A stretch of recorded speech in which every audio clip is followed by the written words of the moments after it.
Hello दोस्तों, मैं आज आप लोगों के सामने एसईपी की पुस्तक बीसीए गद्य निकष में पहली कहानी लैला की शादी लेने जा रही हूँ, जिसके लेखक है राधा कृष्ण। चलिए दोस्तों, सबसे पहले हम राधा कृष्ण के बारे में जान लेते हैं। तो राधा कृष्ण का जन्म 8 सितंबर 1910 को बिहार में हुआ था और ये बहुत ही अच्छे कहानीकार, हास्य, नाटक, एकांकीकार ये थे। तो यहाँ पे राधा कृष्ण को जो मुख्य पुस्तकें हैं, रचनाएं कहना चाहिए: फुटपाथ, रूपांतर, बोगस, रामलीला, सजल। चलिए दोस्तों, हम इनकी कहानी क्या कहती है, लैला की शादी, इसके बारे में जान लेते हैं। तो यहाँ पे लैला की शादी के बारे में बता रहे हैं लेखक कि आखिर को लैला की माँ ने मंजूर कर लिया। कहा, अब लैला को मजनू के हाथ में सौंप दूंगी। तो सुनने वाले इस समाचार को सुनकर बहुत खुश हुए कि आखिर लोगों ने लैला की माँ को बधाइयाँ दी। मजनू बेचारा किसी मुद्दत से लैला के पीछे तड़प रहा था। आशिकी के कारण इस दुनिया और उस दुनिया दोनों जगह बदनाम हो चुका था। मिट्टी भारी हो गई थी और प्राणों में केवल आय भर ही बच रही थी। तो चलो, लैला की माँ ने फैसला किया कि बड़ा अच्छा हुआ, आशिक मासूक की जोड़ी मिल जाए, दोनों का भला हो जाए। और उधर लैला की माँ जो है शादी का बजट बना रही थी। तो बजट में उन्होंने देखा कि क्या क्या चाहिए था। तो 70 गज कीम खाब, 170 गज तंजेब, 17 बोरे गेहूँ, 20 बोरे चावल, 15 कनस्तर घी। इन्होंने शादी का ये राशन तैयार किया, बजट बनाया। तो बजट तो बन गया, पास पड़ोस वालों ने उसे पास भी कर दिया। लेकिन सौदा कैसे मिले? लैला की माँ बाजार में पहुंचकर देखा कि किराना वालों के यहाँ खरीदारों का मेला लगा हुआ है।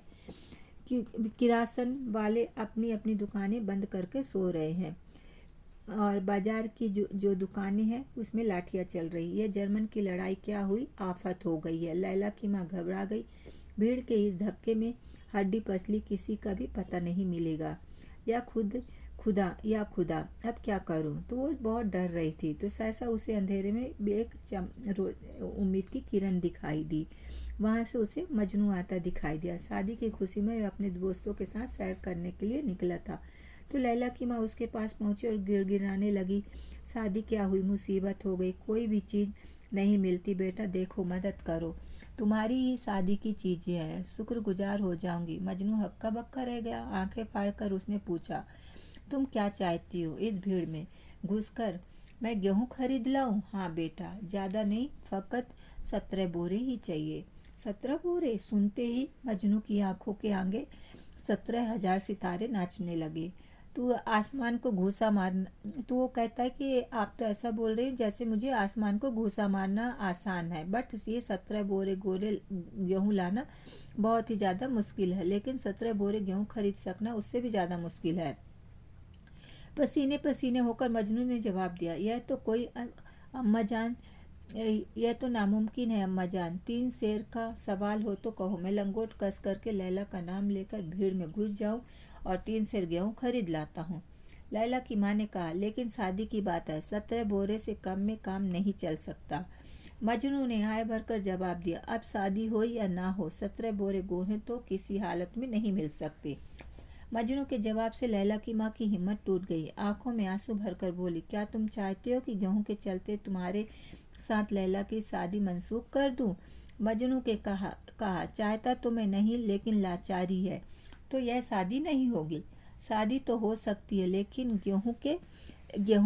लेकिन शादी में गेहूं नहीं होंगे। तब यहाँ पे आगे कहते, मैं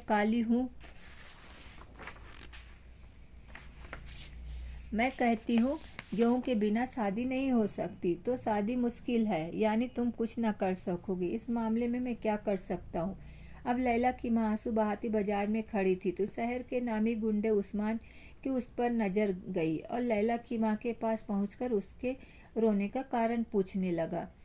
तो लैला की माँ रोती हुई बोलती कि कहती है कि बताती है कि सुन लेने के बाद उस्मान ने कहा, इन सारी चीज़ों का मतलब उसने लैला की माँ ने उसे बताया कि मुझे ये सामान चाहिए, बट मैं मजनू से बोली तो नहीं ला सका। तो सारा कारण उस्मान ने सुना और वो बोलता कि मैं ये सारी चीज़ों को मिलना कोई बड़ी बात नहीं है, तुम कहो तो मैं तुम्हारी सारी चीज़ें तुम्हारे घर में भिजवा देता हूँ, लेकिन दुनिया में एक मजनू ही तो लड़का नहीं है। मैं भी लैला के लिए कब से तरस रहा हूँ, लेकिन हाँ, उस मजनू की तरह चिल्ला चिल्ला कर मुझसे आय नहीं भरी जाती। तो देखो, अगर लैला की शादी मेरे साथ कर सको।